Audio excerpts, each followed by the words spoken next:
আসসালামু আলাইকুম। সুমাইয়াস কিচেনে সবাইকে স্বাগতম জানাচ্ছি আমার আজকের আরও একটি নতুন রেসিপি দেখার জন্য। আমি আজকে আপনাদের সাথে শেয়ার করব সবুজ রং ঠিক রেখে একদম ঝরঝরে ঢেঁড়স ভাজির রেসিপি। আশা করি রেসিপিটি আপনাদের কাছে অবশ্যই ভালো লাগবে, বিশেষ করে যারা নতুন রাঁধুনি তাদের তো অনেক উপকারে আসবে। তো এই ঢেঁড়স ভাজিটা করার জন্য আমি এখানে 1 কেজি ঢেঁড়স প্রথমে ভালো করে ধুয়ে পানিটা জড়িয়ে নিয়েছি, আর ঠিক এরকম করে কুচিগুলো করে নিয়েছি, একদম বেশি পাতলাও না আবার একদম মোটাও না। তারপরে এই টুকরোগুলো করে আর চেষ্টা করবেন যাতে কোনো ধরনের পানি না থাকে এই টুকরোগুলোতে। তো এখন আমি চুলায় একটা প্যান বসিয়ে দিয়েছি। প্যানটা ভালো করে গরম হয়ে যাওয়ার পর দিয়ে দিব 3 টেবিল চামচ সয়াবিন তেল। আপনারা যারা সরষের তেল দিয়েও করতে পারেন। তারপর তেলটা গরম হওয়া পর্যন্ত অপেক্ষা করছি। তেলটা যখন ভালো করে গরম হয়ে যাবে তখন দিয়ে দিব মাঝারি সাইজের 2টা পেঁয়াজ কুচি। পেঁয়াজ কুচি আপনারা পছন্দ মতো কমিয়েও দিতে পারেন, বাড়িয়েও দিতে পারেন, তবে বাড়িয়ে দিলে আরও বেশি খেতে ভালো লাগে। তারপর পেঁয়াজ কুচিগুলো দিয়ে আমি ভেজে নিচ্ছি। আর এই পেঁয়াজ কুচিটা কিন্তু ব্রাউন কালার করে আমি ভাজবো না, আমি হালকা একটু ভেজে নিব যাতে পেঁয়াজটা একটু মিশে আসে। তো 1 মিনিটের মতো ভেজে নিলে হবে। তো এই যে দেখুন পেঁয়াজ কুচিটা আমি নেড়ে চেড়ে প্রায় 1 মিনিটের মতো ভেজে নিয়েছি। এখন যে আমি ঢেঁড়সগুলো কুচি করে রেখেছি ঢেঁড়স কুচিগুলো দিয়ে দিব। তো ঢেঁড়স কুচিগুলো দিয়ে দিচ্ছি। আর আপনারা যদি প্রথমেই পেঁয়াজটা ব্রাউন কালার করে ভেজে নেন তাহলে ঢেঁড়সের সাথে ঢেঁড়সগুলো ভাজা হয়ে যাবে আর পেঁয়াজগুলো একদম বেশি একটা কালচে একটা ভাব চলে আসবে, ভাজিটা দেখতে সুন্দর হবে না।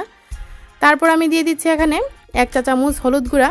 আপনারা অনেকে হয়তো হলুদ গুঁড়া ছাড়াও এই যে ঢেঁড়স ভাজিটা করেন, তো হলুদ গুঁড়া বাদ দিয়েও করতে পারেন, সমস্যা নাই, আপনারা আপনাদের পছন্দ মতো করতে পারেন। তো আমি দিয়ে দিলাম 1 চা চামচ হলুদ গুঁড়াটা দিলে সুন্দর হয় তাই দিলাম। তারপর এই নেড়েচেড়ে মিশিয়ে নিচ্ছি। আবার দিয়ে দিব এখানে স্বাদ অনুযায়ী লবণ। তো যে একটা আঠালো ভাব দেখছেন, সেই আঠালো ভাবটা কীভাবে দূর করবেন একটা টিপস আপনাদেরকে দিব। স্বাদ অনুযায়ী লবণ দিয়ে দিচ্ছি।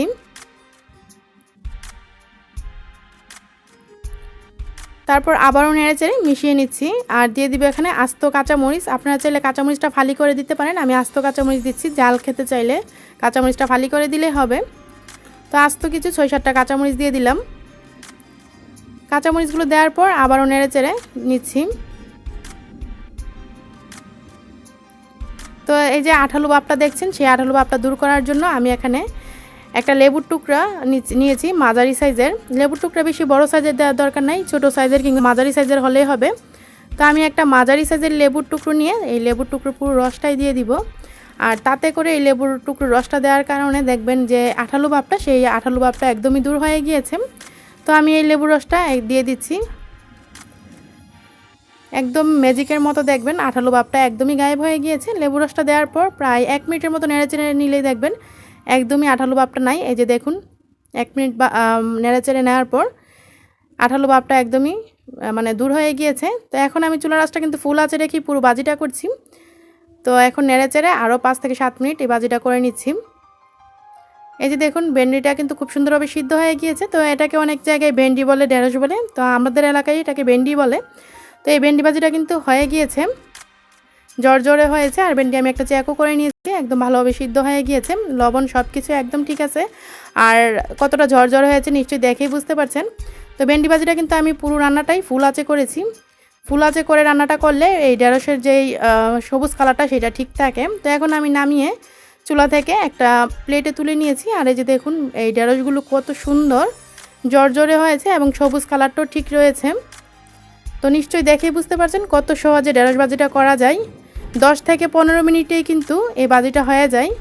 বেশি সময় ধরে যদি ঢেঁড়স ভাজি করেন তাহলে ঢেঁড়সের স্বাদটাও নষ্ট হয়ে যায়, কালারটাও নষ্ট হয়ে যায়, দেখতেও ভালো লাগে না, আবার খেতেও তেমন ভালো লাগে না। আমি যেভাবে ঢেঁড়স ভাজিটা আপনাদেরকে করে দেখিয়েছি আশা করি আপনারা ঠিক সেইভাবেই করবেন, বিশেষ করে যারা নতুন রাঁধুনি। তো আশা করি আমার আজকের রেসিপিটা আপনাদের কাছে ভালো লেগেছে। যদি ভালো লাগে আমার চ্যানেলটি সাবস্ক্রাইব করে আমার সাথেই থাকবেন। আমার আজকের রেসিপিটি দেখার জন্য আপনাদের সবাইকে অসংখ্য ধন্যবাদ। রেসিপিটি ভালো লাগলে একটা লাইক দিবেন। সবাই ভালো থাকবেন, আমার জন্য দোয়া করবেন। আল্লাহ হাফেজ।